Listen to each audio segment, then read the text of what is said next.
For our first forum, we welcome Craig McNamara and Dr. Larry Berman, who will talk about Mr.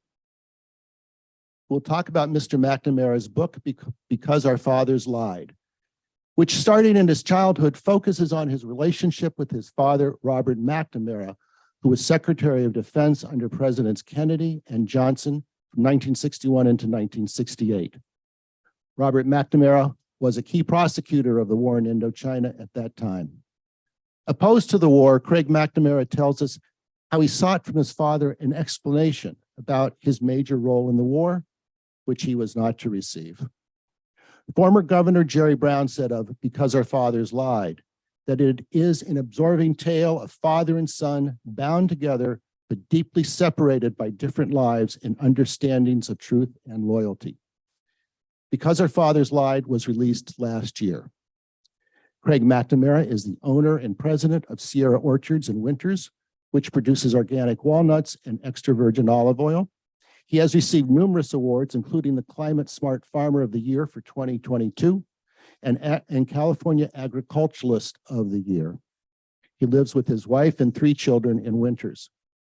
Dr. Berman is Professor Emeritus in Political Science at UC Davis.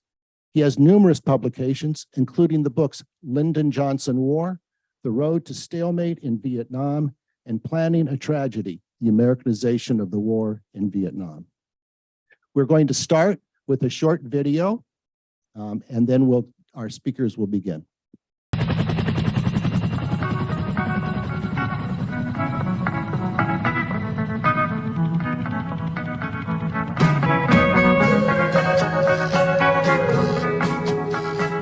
His name was so synonymous with the Vietnam War that it was often referred to as McNamara's War.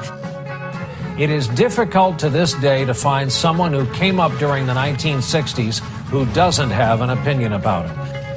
And it is increasingly clear to this report that the bloody experience of Vietnam is to end in a stalemate.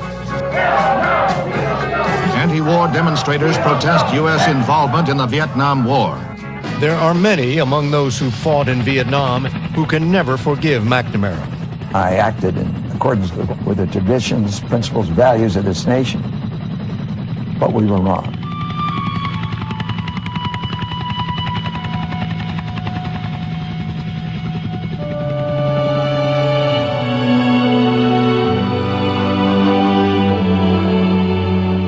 My life has been lived through the lens of Vietnam. And so the writing of my memoir was an opportunity to explore that relationship, the relationship with my father. Consequently, the relationship that I have to Vietnam. The relationship that my father and I had throughout his life was one of love, of kindness, of exploration of the wilderness. We explored the Sierras, we explored the Rockies, we climbed, we hiked, we skied. And so here I am today recognizing that this human being, Robert McNamara, had this capacity for love and kindness and a tremendous belief in Mother Nature. How could he have taken those beliefs and misled us so profoundly?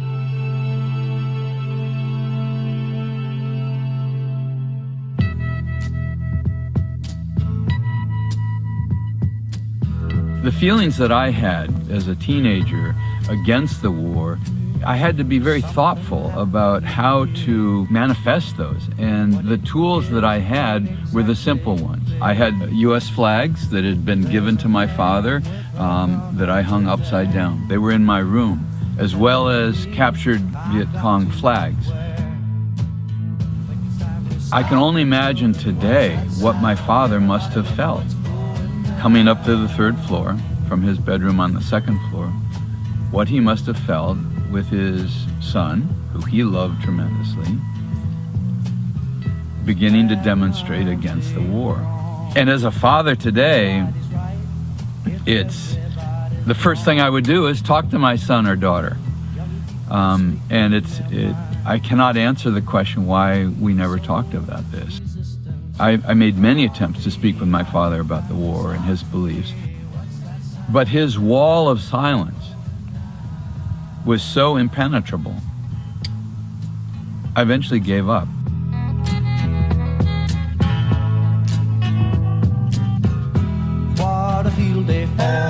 The protests that we participated in on campus mostly were focused on rallying other students. And we would go to different lecture halls during lectures and interrupt the lecture with our protesting to be engaged in civil disobedience. And I knew at the time that that was the right course of action for me.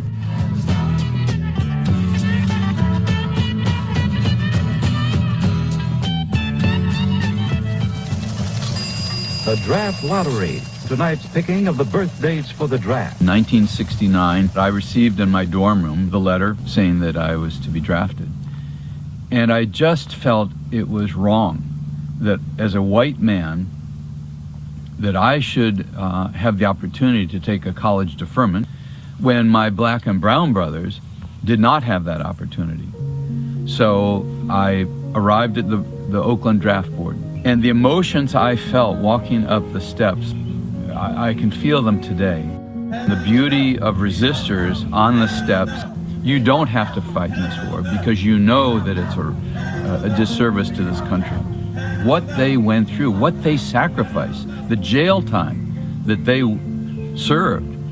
And like all the men that day that went in, both physically and emotionally, we were stripped naked. And the last person we saw was the shrink. He's gonna understand. He had a beard, longish hair. He looked somewhat like me. And by the end of my interview with him, he said, well, you're gonna be 1A. So I came out of that draft board with the 1A, which means you're ready to serve. I went back to my dorm room and consulted with the doctor at Johns Hopkins Hospital that had diagnosed me with ulcers since the time I was 15 years old. And ultimately, on the issue of ulcers, I received a 4F. I think during my life, I probably have felt guilty because I felt the war was wrong. The fact that I didn't serve in the war and I took an alternative course, I think I felt guilty about that. I just didn't feel connected to this country. I had lost my connectivity. I felt we were on a drastically wrong course and I needed to find the truth. And for me, the truth was leaving this country.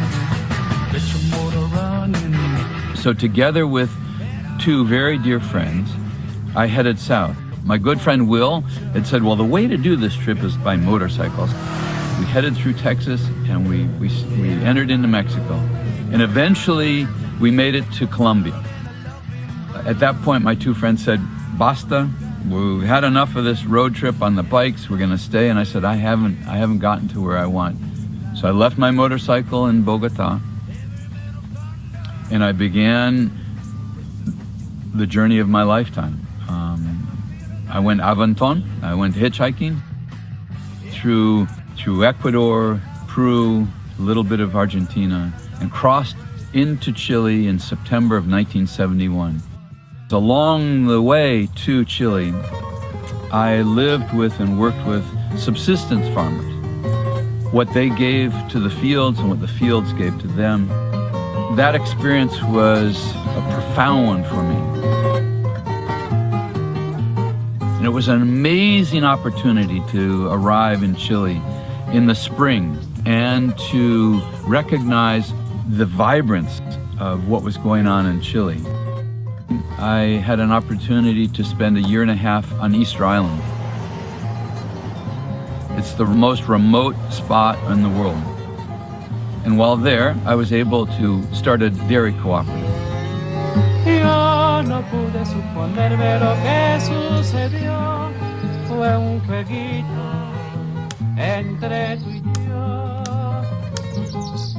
And the country was in celebration, and the country was in the process of changing its agricultural system, allowing the people who work the fields to be owners of the fields.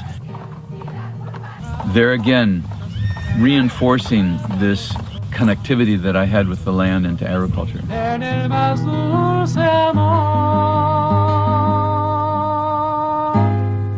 So that was the takeaway. The journey for me was the beginning of my career.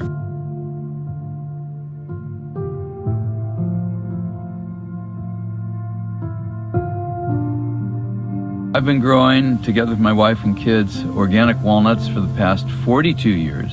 And now these beautiful olives that you see here are part of our ritual. My hope is that my story will help people reach a better understanding with their parents. As sons and daughters who have lost parents, we all have regrets that we didn't take that step. Go a little deeper.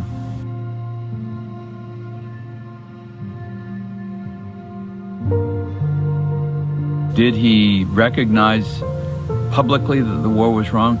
In a certain way he did.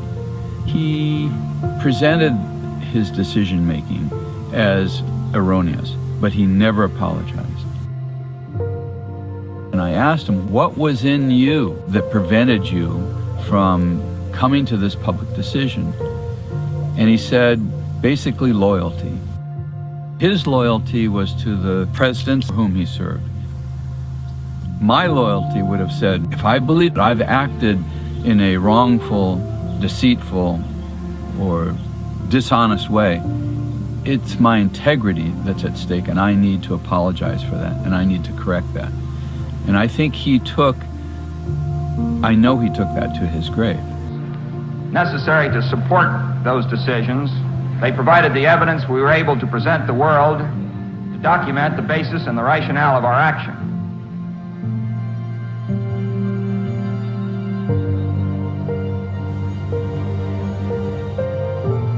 I wrote my memoir for my father.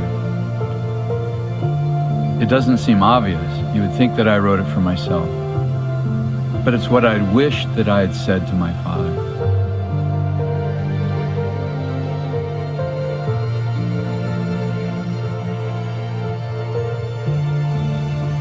And now it's there.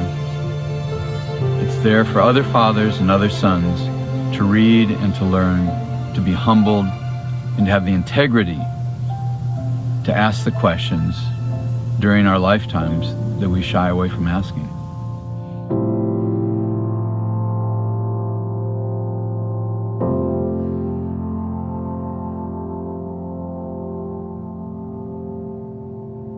Good afternoon, and what a tremendous honor it is to be here with you and to be here with Larry Berman. Larry is a dear friend, has a professional life, as you heard in his writing, and has been to Vietnam over 50 times, and most recently got back from a script and movie that you're creating now. So it's an honor to be here with you, Larry. And it's just a deep pleasure for me to be here with you. Thank you, Jeff, for that kind introduction. Thank you, Michelle, and thank you, Deborah, and all of you for inviting us to be here today. Please speak up if you can't hear us. We're here aligned so that we can be with our Zoom audience as well. So it's just a wonderful pleasure to be here with you. And I think, Larry, did you want to lead off with a opening? Thanks, Craig. Is this on? Yeah. All right. So I'm also delighted to be here. And my role here is as a facilitator. I'm really just going to ask Craig a series of questions. And I'm going to assume that many of you haven't read the book yet. Hopefully you will read the book. It's a terrific read.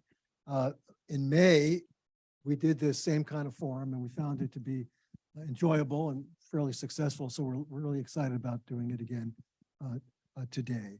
And we're going to leave plenty of time for questions. I'm looking to the left. I can see that we ended 4, so I'll make sure that we have plenty of time for you to ask questions.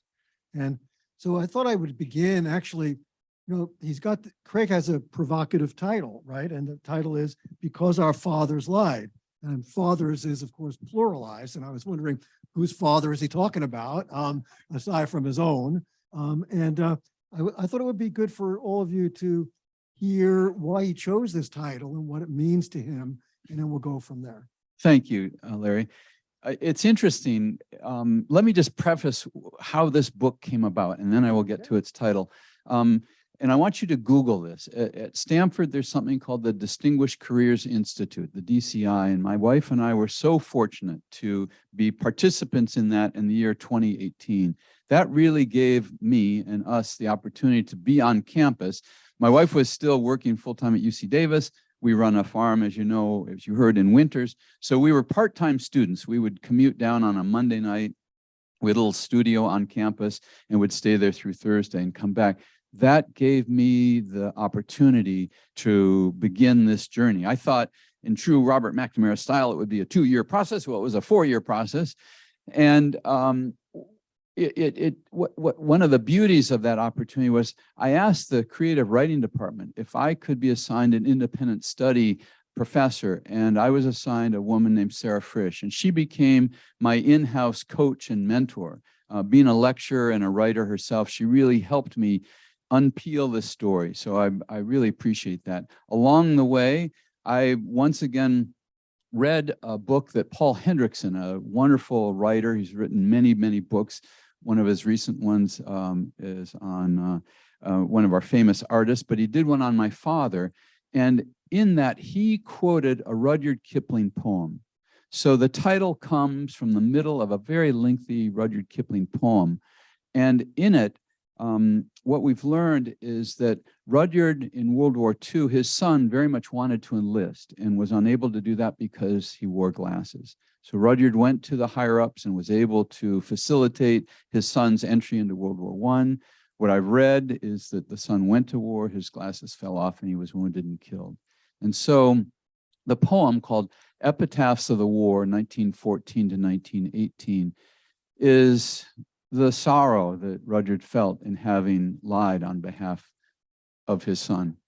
And as I was writing my book, I realized, as I mentioned in the video, that my entire life, and I think our lives, have been, in one way or another, lived through the lens of the Vietnam War. And if you read the book, you realize one of the wounded during all of this was Dean Rusk's son, Richard Rusk.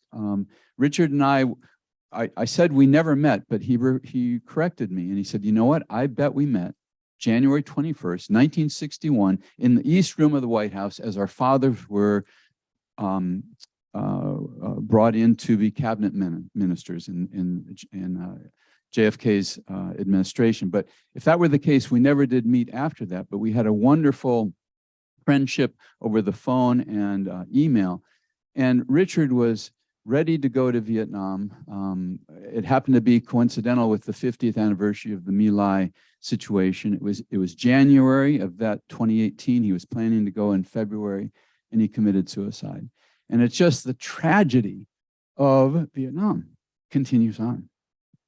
So let me jump in there and say that in the book, he talks about this relationship that he had with Rusk's son, Richard Rusk, who also in many ways couldn't really deal with the fact that of the havoc and the damage that his father had wrought because of his role in the war, and finally he and Craig were going to take this trip to reconcile and to deal with their own emotions, and tragically he took his own life.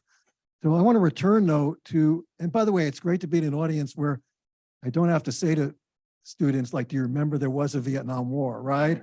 I mean, we all lived it. We all have our own experience.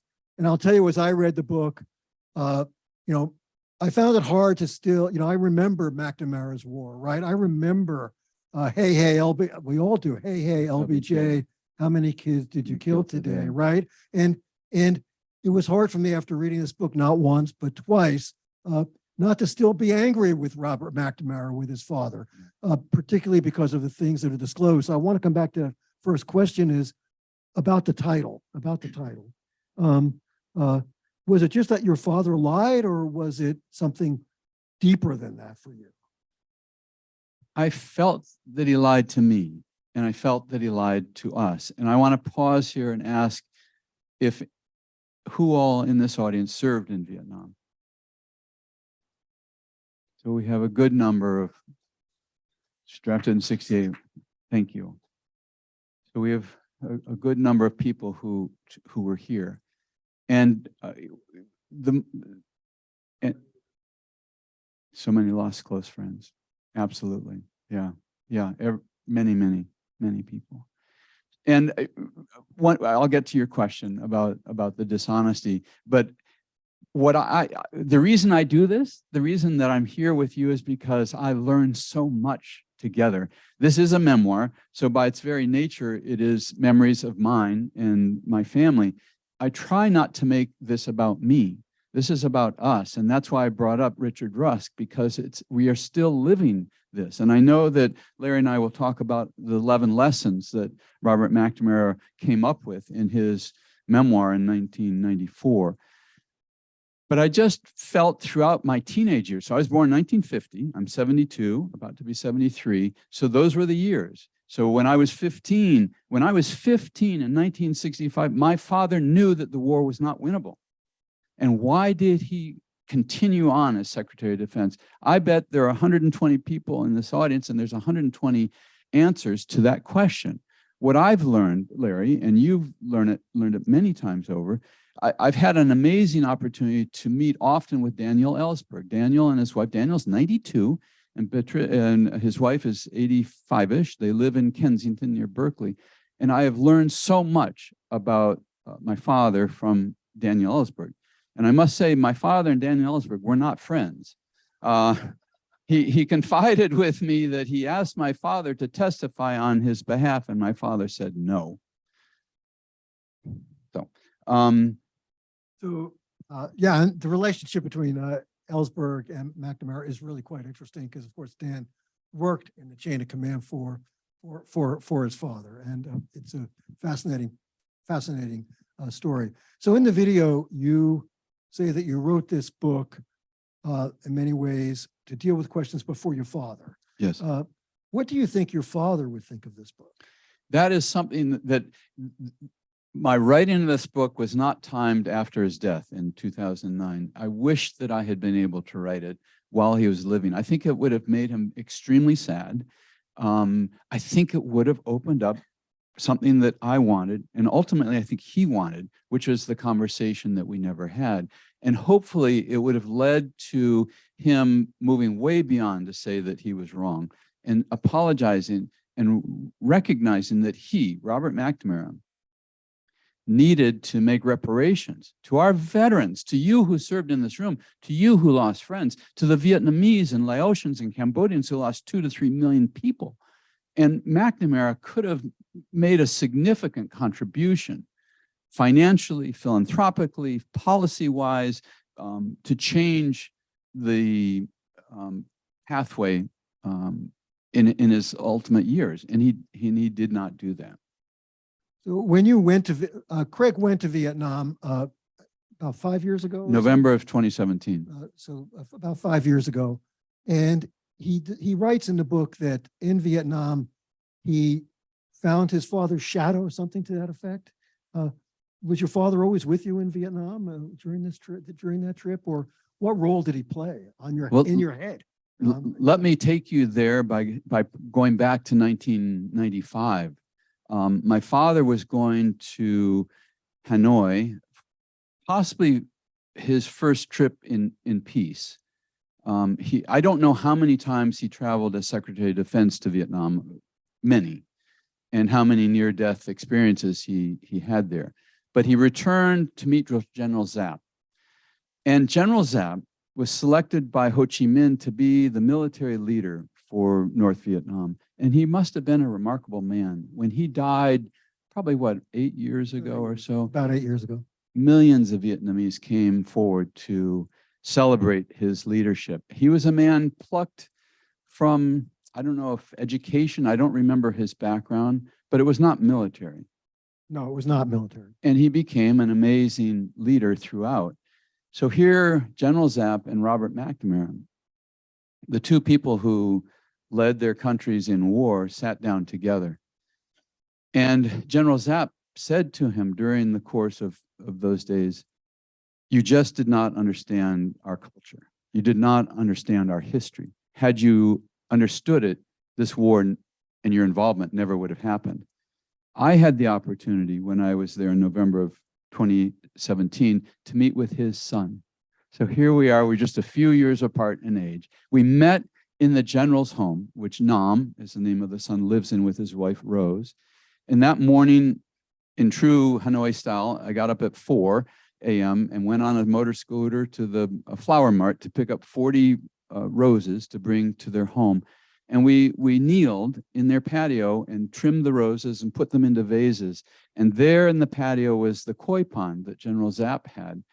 And the beautiful roses, the trellises, were made from bomb casings that we had dropped on Hanoi. So no, I've been to that home myself and had a very similar experience. very similar experience. And his other daughter's name is Hoa Binh, which in Vietnamese means peace. So go figure on that. By the way, one thing about General Giap that is important to know is that at the very beginning of the war, he and Ho Chi Minh had worked together. They were the military strategists in a very early period during the French War, that then became the American War. And his entire life had been dedicated to expelling foreign invaders from his country. And I think that's the story of Vietnam. And that is the flip side of the story of, I'm playing the role of historian here for a second, of his father, Robert McNamara. Because in 1965, when the decision was made to escalate the war and to send the 185,000 American troops to Vietnam to take over the war offensively, these were largely based upon the secretary's recommendations. And all Craig wanted, again, is when you read this book, you'll see years later, all Craig wanted from his father was an explanation as to why. And I think he wanted his father to say he was wrong. Yes. And he wanted to have a conversation. And when you read this book, I'll turn to the next question in a second, but when you read this book, it is a book about, it's a conflicted love story about a son who yearned to have a conversation with his father. And it reminded me, I'm a big baseball fan, it reminded me of my favorite baseball movie, Field of Dreams, where Ray Kinsella is always hearing this voice, build it, they will come, right? But what's it all about at the end? It's about, he just wants to play catch with his father, right? It's a very poignant scene in the cornfields of Iowa. All Craig wanted to do was have a conversation with his father, and his father, for whatever reasons, was incapable of doing that with him. He could give him love in all these different ways, but not in the way that Craig needed it the most. Is that fair? That's fair, but I wanted him to change. I learned from Daniel Ellsberg that Bobby Kennedy, so you can imagine my mother and father arriving from Ann Arbor, Michigan in January of 1961 into Camelot, into this new world that they were not politicians, my mom and dad were not. And the excitement and all of what was to come. And my father had a tremendous, deep promise to the Kennedy brothers, to JFK and to Bobby Kennedy. And we spent many a weekend as families at Hickory Hill. And what I learned through Daniel Ellsberg is that he learned through Bobby Jr., who overheard his father saying, Bob McNamara, get us out of this war. You have to do it, Bob. You can do it. You can do it now. And I believe that was probably before Bobby was running for president in 1968. So my father had the opportunity. He had the opportunity. He could have joined together with MLK and RFK and others in the resistance and gotten us out at that time. The question is, why didn't he? Why didn't he as Secretary of Defense? Why didn't he post his departure? And I think, Larry, you've got lots of answers to that. I do, but they're paying a lot of money to hear you. So I'm going to try to stay on the topic of you answering my question. Okay, good, right? Good idea. I like that. Because I'm not getting paid enough. Right? I like that. So there is a very poignant, I want to try to bring you all into the book and have him elaborate some things that I think are worth you hearing about. So one is the poignancy of this one scene about when the film The Fog of War is going to be shown at Telluride. Telluride. And that is the place where Craig describes that he came the closest to the meeting of his minds, of their minds with the minds with his father. Right. And I'd like you to explain to them what you might mean by that, or bring them into that scene, and what was The Fog of War all about, and why was it so important? Wonderful question, Larry, and very expansive and complex. So that would have been 2003 about, and Errol Morris had spent 22 hours filming my father in interviews. And I think my father was very forthcoming, as best as he could be. And so this was the gathering point. This was the beginning when the public could see the award in Telluride, Colorado. It's a very important film festival. It's the launching pad for the Grammys and Oscars and all this sort of film production. And Dad had invited me to come and join with him. And I'm going to pause here for a second. His second wife, when my mom died in 1981, we'd always said, Dad, you need to remarry. And he did that much later in his life. And that was a challenging relationship for my family. So he had invited me, together with his wife at the time, to come to Telluride, and it was a remarkable experience. I flew into Denver, I rented a car, I was driving, and he kept calling, and are you going to be here soon? Are you going to be here soon? And I did, and we had a lovely dinner that Friday evening, and then he disappeared, completely disappeared. The next day was the showing of The Fog of War. Believe it or not, so Fog of War just was shown. He and Errol Morris and Alice Waters and many, many notable people were in the audience. Steve Bannon was seated right there in the audience at that time, just to show you what was, where people were at that time in 2003. And I think the desire for closeness that he had somehow vanished. And I just don't know where it went. As the film says, and as Larry said, this is a love story. My father and I loved each other dearly in a very, very complex relationship. And I want us to get to something towards the end of our conversation. I want to bring it up in your Q&A. I'm going to ask you now, so you have 10 minutes to think about it. Was Robert McNamara a war criminal? And I will tell you my opinion during the Q&A period. But what I do want to talk about, Larry, is the only thing that my father said when I would ask him about his thoughts on Vietnam was loyalty. And I said, well, what do you mean by loyalty? Loyalty to whom? And he said, well, loyalty to the presidents that I served. And going back to Daniel Ellsberg, he gave me a copy of a March 1968 Life magazine. I have it in my office. I should have brought it tonight. It's, they're large, those Life magazines. And it's about a 20-page interview. And in the middle of it, this is a quote from Robert McNamara about loyalty. Around Washington, there is this concept of the higher loyalty. I think it's a heretical concept. This idea that there's a duty to serve the nation above the duty to serve the president, and that you're justified in doing so. It will destroy democracy if it's followed. You have to subordinate a part of yourself, a part of your views, end quote. And I wish that I had said to him, Dad, you, just like every other man and woman who serves this country, took an oath of office to serve our country, not to serve the president alone. And therefore, why didn't you, upon recognizing that the war was not winnable, lead us from that? And I think what I've learned from Larry, from your studies of Vietnam, from the many trips you've taken to Vietnam and being a historian, is that Robert McNamara was between the Joint Chiefs of Staff and a president. No president wants to lose a war. And so I do believe for those years, 65, 66, 67, he probably was in the middle, trying to prevent nuclear war from happening and trying to both justify and end the war. Do you agree with that, Larry?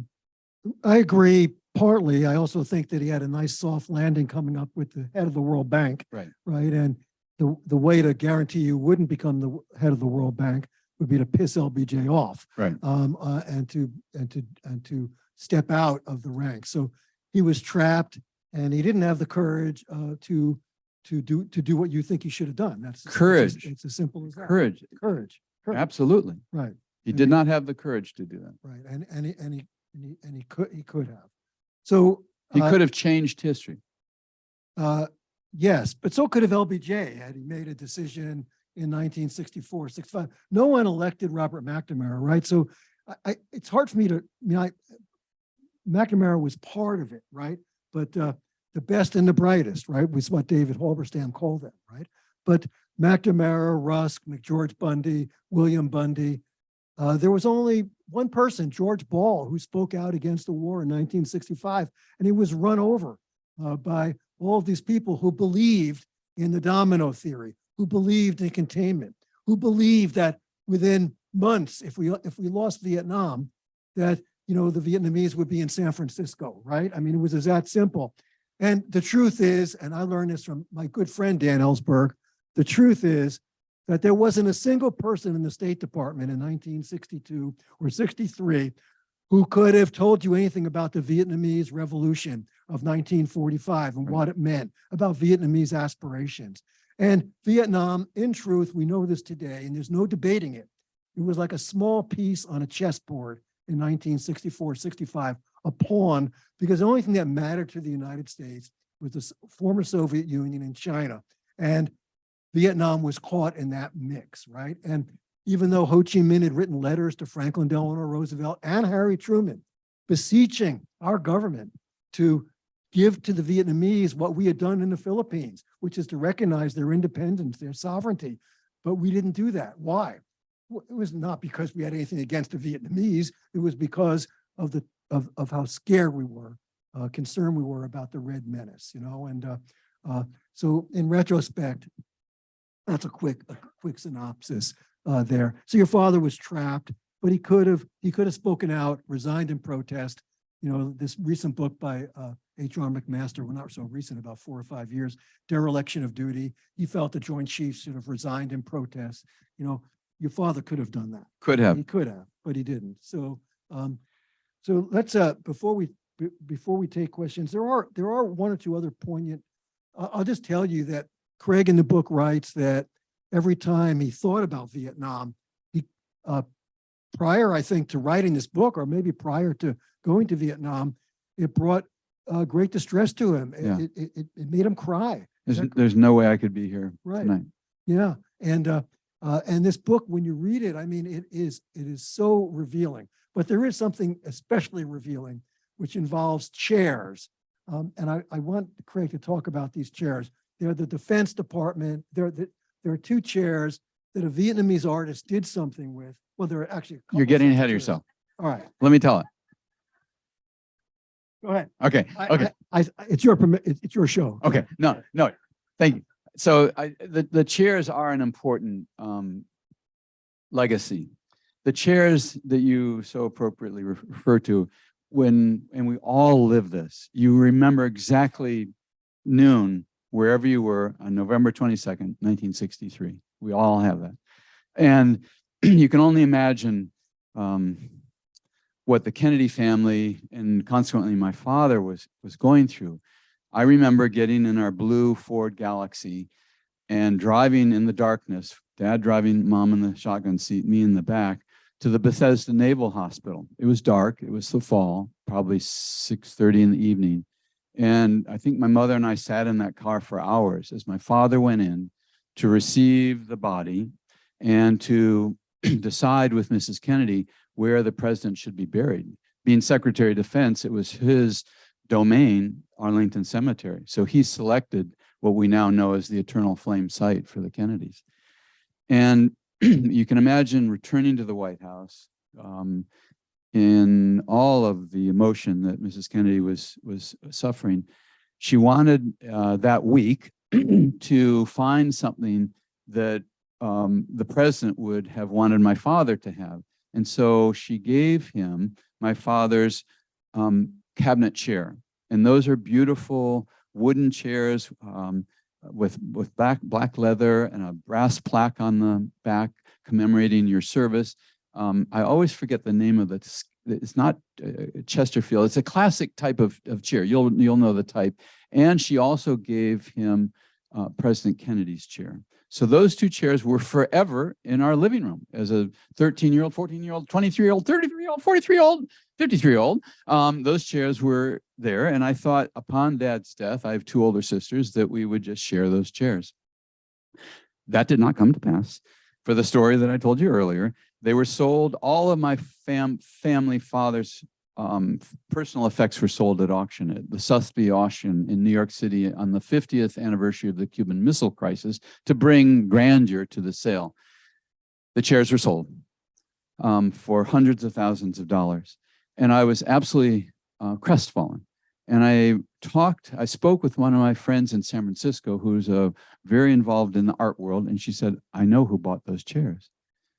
And it was Marion Goodman. Marion Goodman is 92 or 3 years old today. She was one of the first female gallery owners in New York City. She bought the chairs on behalf of Jan Vo, which is what you were getting to, Larry. Jan Vo, born 1975 in Vietnam. He and his family left in rafts, in boats. They were part of the boat migration, dying in the ocean. They were picked up by a Danish freighter. And at that time, you recall, when picked up, you became a citizen of that country. They became Danes. Jan went on to be an incredibly world-renowned sculptor and artist. So once I learned about Jan, I asked the gallery, could you connect us via email? We started to email, we started to phone each other. He came to the farm, spent 3 or 4 days, and subsequently, we have a legacy project on the farm. And by the way, you're all welcome to come to Winters if your travels bring you out that way. I'd love to show you. As orchards get old, they need to be removed. And so we have orchards that we started to remove. And together with Jan and one of our adult children, we cut the trees down, that are very big. And we bought a sawmill and we're making lumber. We containerized it, shipped it to Hamburg, Germany, where Jan turns it into sculpture. So we have this legacy project of meeting Jan.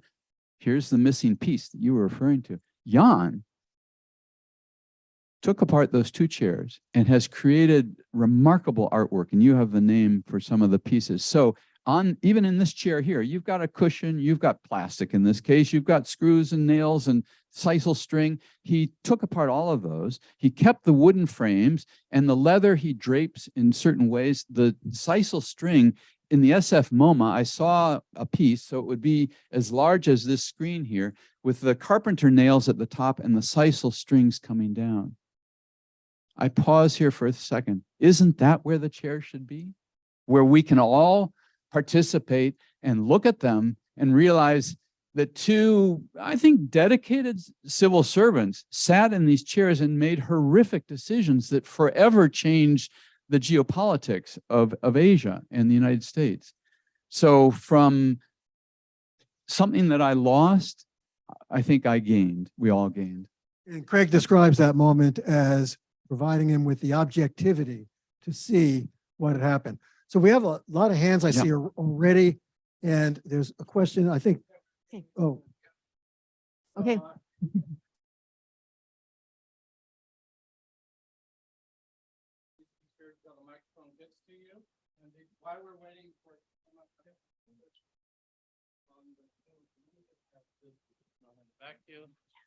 Sorry. So we have one question that says, what key thing about their culture, the Vietnamese culture, did we not understand? So the question, what did we not understand? I think Larry answered that in terms of the 1,000-year history. And I don't say that at all blindly, but I don't believe we ever engaged. I don't believe that we had conversations. I don't think that we met. I don't think that we understood the times that the Vietnamese wanted to negotiate. And I just want to take that forward, that question forward, and recite to you a quote from Tran Hoan Tao, who is the director of the War Remnants Museum in Ho Chi Minh City. And this is what she said about the United States involvement. We don't forget the horrors of the war, but we forgive in order to move on. There is so much more we can do together. Had we learned that then, or respected that then, or as my father said in the first of 11 lessons, had we empathized with our enemy, we would not have been there. I have the question because I met your father after when he was on his book tour. He came to see us in San Diego, and I'd just like to say, I was impressed.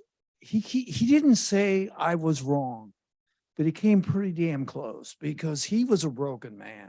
Yes, he was. And having read so much about Vietnam, and John Kennedy was my commander in chief, I mean, during the Cuban Missile Crisis, hell, and I just missed going to Vietnam. But I will say this, I thought he came pretty close to admitting he was as close as maybe he could. But I felt sorry for the man because he was torn, and Johnson whipsawed him. You know, he wanted out, and Johnson wanted to let him out. And my question to you is this: did you ever talk to your father about John Kennedy, what he might have done? Because there's this endless speculation. Had he lived, he was going to get out, but he couldn't do it before the '64 election. I just wondered if that ever crossed your mind. I think you're absolutely right. I think your view of history and actually your encounter with Robert McNamara, I think you're all spot on. And I never had that conversation. And I so wish that I created. Let me just, it's an appropriate point to say that as my father was dying and I was holding in his hand, he said that he felt that God had abandoned him. And as his son, I felt I didn't feel it. It naturally came forward to let him pass in peace. I kind of wish that I'd asked him, tell me why you feel God had abandoned you, because maybe even at that last minute, he could have released that, but that didn't happen. I wanted to ask you, I'm a journalist and I came up in the 70s. I was a reporter for the Sacramento Bee about the role of the media. And I did not cover Vietnam. There were a few women reporters there. But I was blessed to work for the great Frank McCullough, who had been the Saigon bureau chief for Time Life. And he was a former Marine drill sergeant. And he goes over there, you know, to cover this war and finds that it's just a complete disaster, and was unable to convince Henry Luce that that was the case. There are a lot of articles about Frank. And in David Halberstam's book, he's mentioned. But he also, when he went back to the States, he did a series for Life magazine, which was picture after picture, page after page after page of these boys who had died, because they were mostly boys. And it was, they got no cooperation from the military in getting the photographs. The question is, I mean, it did change the course of the war. Yeah. What was the role of journalists prior to that, do you think, in keeping the war going? That is a very important question. I'm going to pass it off to a historian and journalist, and also just say how much we're missing David Harris, a fellow journalist. Yeah. So there's no short. Frank McCullough was a friend of mine and got to know him very well when he lived in Santa Rosa. And the fact is that the media pointed out the contradictions in the war. They weren't responsible for the contradictions. Those emanated from Washington, D.C. I think the media played an indispensable role, also because unlike previous, like later wars where reporters were embedded, the media roamed the countryside and they saw the war the way it actually was occurring, and they were reporting that. Something like 50 reporters died in Laos and Cambodia and Vietnam because of the risk they took to try to tell the truth and report what was going on. So that's a brief answer to that question. Oh, I just have a comment. So my late father died last year, 101, and he was ex-POW in Germany, a 3-war veteran, quite the hawk. World War II, Korea, and 3 tours in Vietnam. And I just recently read a 1.5 years worth of letters that he wrote to my mother from Vietnam. And of course, he was a Hawk, lieutenant colonel by then in the Air Force. And his letters in the beginning talk about we need to bomb the hell out of Vietnam and that type of thought process. And then towards the end in 1970, his letters were, this is a mess. We need to get out. And I'm going to retire. I'm going to go back to Hawaii and then eventually retire in 1971. And then I asked my dad, you know, in his 90s, what do you think? And he said, we shouldn't have been there. It was not, but to him, being a Hawk, it wasn't the empathy of the people. It was not a winnable war. So when I think of that and I think about your father, forgiveness comes to my mind, as well as that generation they came from. I don't say it was right or wrong. I don't know. I'm 65. But I just know that that was that generation, and that loyalty, whether it was to the presidents or to the military, is where those men came from. But thank you for your book. I wish my father was alive to read it, but I'm going to read it. And I wish my father were alive too, but thank you. That's a very poignant reference to your father and to history.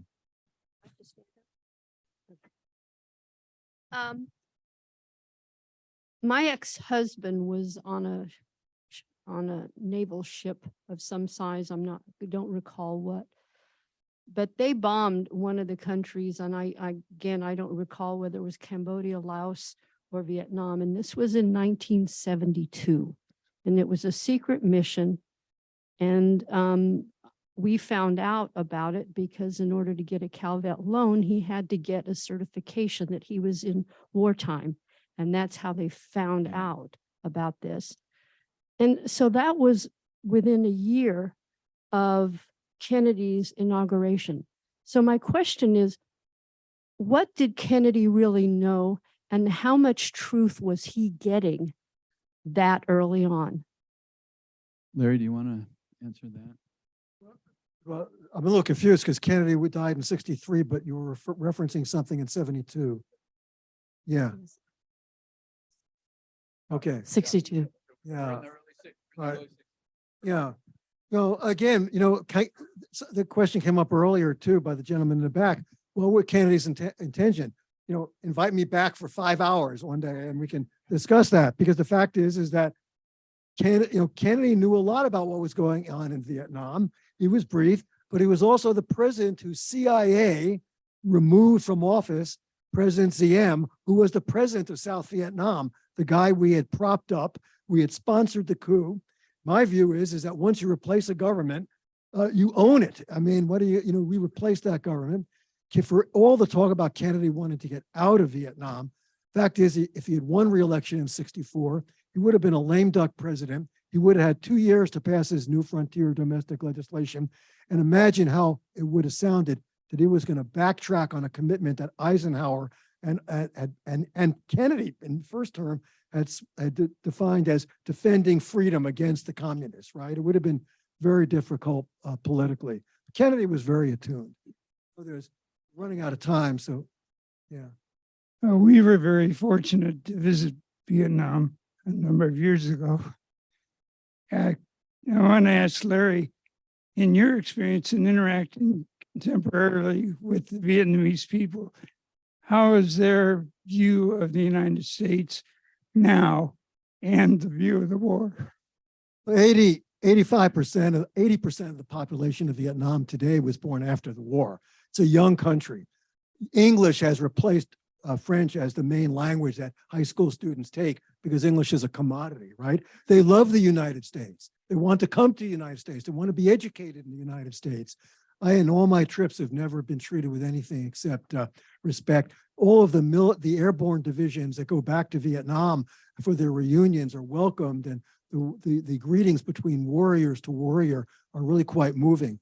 I've taken 3 trips where I brought veterans back to Vietnam, and they have only been received with love and affection, because the Vietnamese have done something remarkable. They've forgiven us for what we've done to them and what we did to them. And of course, the relationship between the United States and Vietnam today is one of not only reconciliation, but it's remarkable how we're working together on some really important issues. Stopping narcotics trafficking, trafficking of women, sex trade, all of this stuff. We now have landing rights for our pods in Vietnam, landing pods in Vietnam in case a terrorist occurs in that attack occurs in that area. So the war for the Vietnamese is over, and in the United States, it's become it's interesting how people remember the war in this country. Every time I go to the Vietnam Memorial, it's hard for me not to get emotional today for all of the 57,000 young boys who died in Vietnam, men and women who died in Vietnam. But think of the hundreds and thousands who died in Vietnam. Hundreds. Yes, relative to your dad's reluctance to speak to you about the war, was he being restricted, heavily restricted from talking about those times? And if he did, would he be punished in some way? Tom, would my father have been restricted by his higher ups for sharing information with me? Well, so my father left office in February of '68. At that point I was 17 or 18. So in essence, I'm not really asking my father to share with me his inner feelings or any top secret confidential issues at that time. But in all the years subsequently, I don't think there would be any repercussion or any, do you? Reasons why he couldn't have shared important information after that? I don't believe so. Can I ask Craig one final question? Can I ask you? I want to ask Craig one final question to wrap this up. So in the book, there's another story that, again, hope you read this book. It's about 1972 and a plot to kill his father, kidnap his father, kill him, and then burn the house down. And they eventually caught the people involved, and they asked Craig to test it. There was a question of facts because in the evidence that had been submitted, there was a description of Robert McNamara, physical description of his mother, and a physical description of this hippie guy with long hair, a friendly, guy. All right, and for the court, his father came and asked him, "Would you please testify in court because we need you to confirm the factuality of those images?" And Craig said no. After much thought, he couldn't do it. And I think his answer might be a good way to try to wrap this up. Why wouldn't you testify for your father? Larry, you once again have brought the emotion to the end of this gathering here. It was Wendy Yoshimura. You may remember that name, Wendy Yoshimura. She was the one who had rented the garage where the bombs, maps, identifications were found that were going to kidnap and assassinate my family and burn the house down. And so I was asked to testify against her. And you may remember her because she became part of the SLA. She was actually found with Patty Hearst. I was still struggling because our fathers lied. I was still struggling with our Vietnam involvement. And I couldn't, at that time, testify. That's why the book is so powerful, because you're so honest. And I just wanted them to hear this story because it's so powerful. And he's grappled with this his whole life. So thank you. It's such an honor to be here with you. And I appreciate all that you're doing. Thank you.